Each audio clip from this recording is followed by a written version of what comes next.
Цахим хичээлийн үед баримтлах дэг. Хичээлдээ оролцохдоо дуу чимээгүй орчин сонгоорой.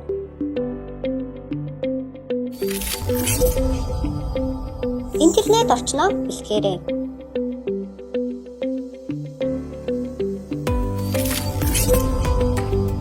Хичээл эхлэхээс өмнө компьютер гар утасныхаа цэнийг шалгаарай.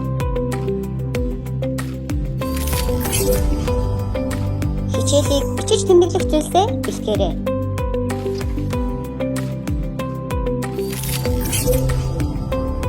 Хичээлийн явцад камера нээгээрэй.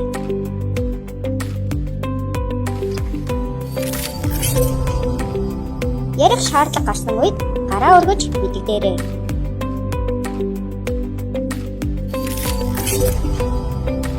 Шаардлагагүй үед микрофоноо хааж байгаарай.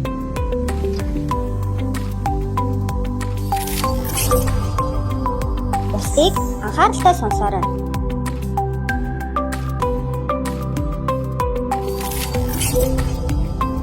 Хичээлээс босод үед цахим орчинд ёс бус үг хэллэг хэрэглэхгүй байх.